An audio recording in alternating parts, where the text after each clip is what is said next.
ko ngayon is thank you so much sa lahat ng aking mga subscribers sa 1.93k subscriber ko all over the world. Thank you dahil po monetize na po ang channel ko. Kung hindi dahil sa suporta nyo, hindi po monetize ang channel ko. So maraming salamat po. Continue to support my channel, guys. Sisikapin ko po na mapa-level up pa yung aking mga videos. So maraming pong salamat. Shout out po sa lahat ng mga nagpupuyat sa channel ko. Ang aking family, ang aking mga kaibigan, ang aking mga ka-vlogger, ang aking mga kamag-anak na sumusuporta rin. So maraming salamat po sa suporta nyo, guys. Sana tuloy-tuloy lang po yung support nyo sa akin. So yun, sisikapin ko. At sa lahat ng aking mga subscriber, marami pong thank you. I'm so grateful to have all of you guys. So thank you. Kulang po yung pasasalamat na hanggang salita lang. Sa ngayon, guys, yun muna kasi wala pang ganyan. So, thank you so much po. So, ayun na nga, guys. I-share ko lang yung aking monetization process at saka yung journey ko sa YouTube bago ako na monetize at paano ako nagkaroon ng channel. So, ayun, bali, ginawa ko yung channel ko noong June 2, 2019.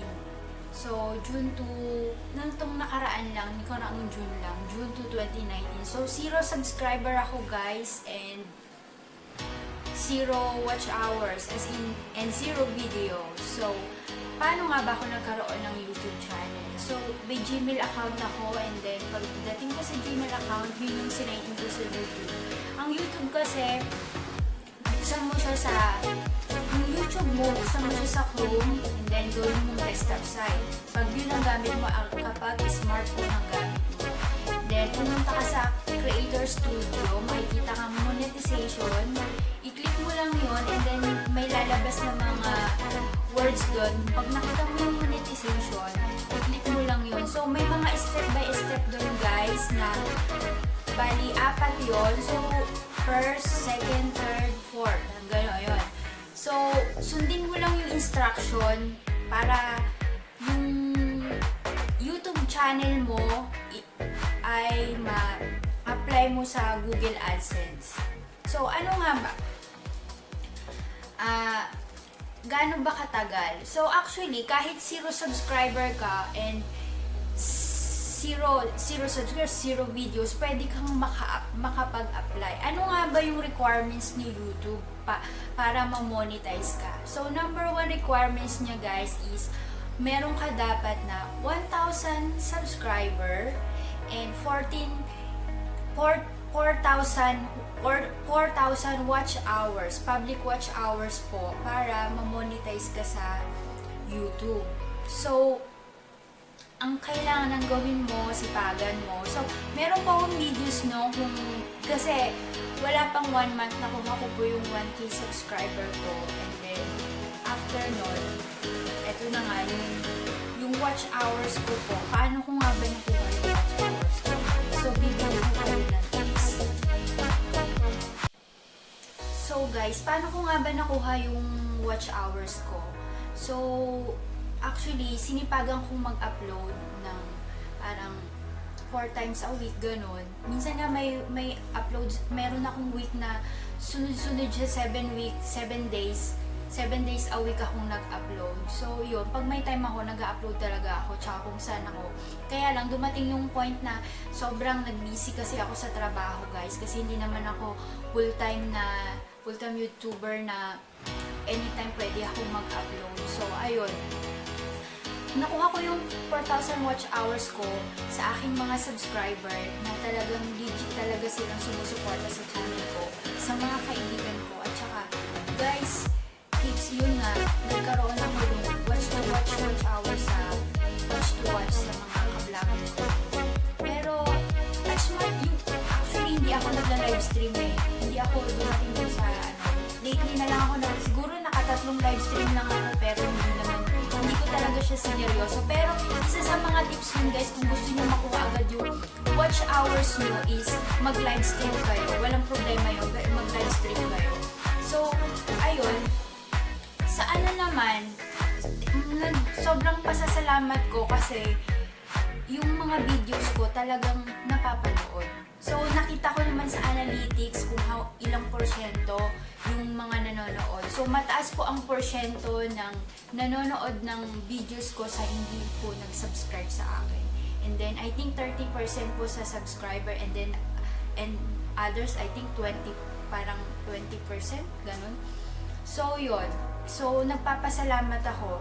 And then, pagkatapos nun, meron po kasi akong mga nag-trending na videos. Kaya po, nakuha ko yung watch hours ko sa mga trending videos ko. So, thank you. Salamat po sa nanood ng aking video. Lalo-lalo na yung trending videos ko. Hindi ko kayo kilala, pero maraming pong salamat. At isa pa, doon din ako nakakuha ng maraming subscriber na yung mga organic viewers. Sila yung mga taong wala pong channel. Doon din po ako nakakuha. And then, pagkatapos nun, ayun, wala namang basta makuha nyo po yung 4K at saka yung 1K subscriber, 4K public watch hours. Possible po kayo ma-monetize. Basta sundin nyo lang po yung guidelines ni YT. Meron po kasing guidelines and policy si YT na mahigpit po eh. So, kailangan iwasan nyo po yung copyright, strike at saka copyright claim po.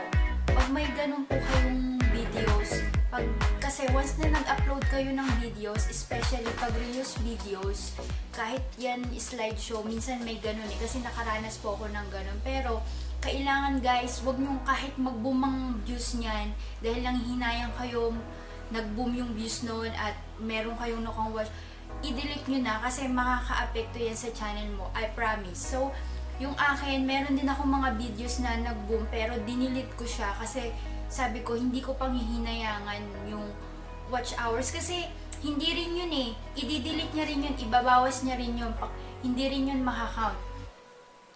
Ibabawas niya rin yun. And then, eto na nga, November 2020, ano ba yun? November 21? November 21, Thursday yun.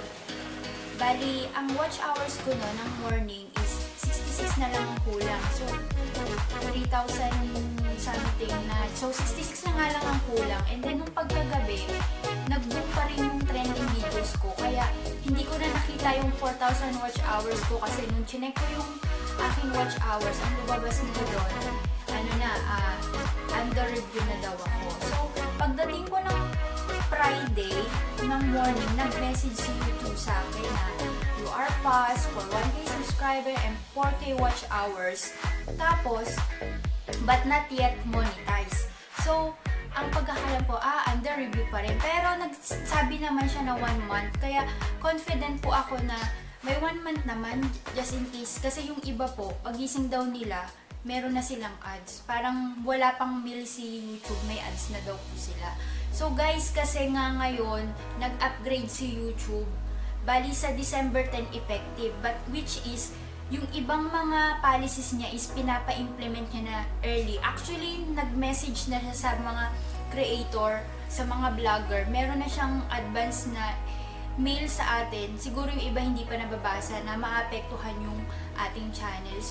So far, naapektuhan ng konti yung channel ko guys kasi nabawasan talaga yung watch hours ko. Pero, bali ayun, yun nga, yung trending na videos ko kaya ako nakuha yung watch hours. By the way guys, yung channel ko nga pala, diba sabi ko nga June to 2019, tapos ngayon November pa lang. So wala pa pong 6 months ang channel ko. Sa December 2 pa mag-6 months ang channel ko. But I'm so blessed kasi na finally na monetize na po ako. So, ayun. Thank you so much. Yun lang yung mga tips ko. Kaya, guys, iwasan nyo, lalo na yung mga copyright claim, tsaka yung mga music, background music. Even na nag-videos kayo sa labas, may background music. So, ayun guys. requirements ni YouTube. 1K subscriber, 4,000 public watch hours within 12 months. So, meron po kayong 1 taon para makuha nyo po yung kanyang requirements na 1K subscriber at 4K public watch hours. Kaya huwag kayong mag-alala, medyo mahaba naman yun. So, marami kayong panahon pa para makuha yung kanyang requirements. So, ang gawin nyo lang guys, itagan nyo mag-upload ng videos. Kung pwede kayong mag-livestream kayo. At yung mga videos nyo. So, maraming paraan. Pwede nyo pong i-market sa inyong mga social media account like Facebook, Instagram, Twitter, at kung ano-ano pa. So, kung meron kayong mga ganong accounts, pwede nyo po siyang i-market doon. Pwede nyo po i-post doon, share sa friends. Ayun na nga, sa aking pagtatapos, sa mga wala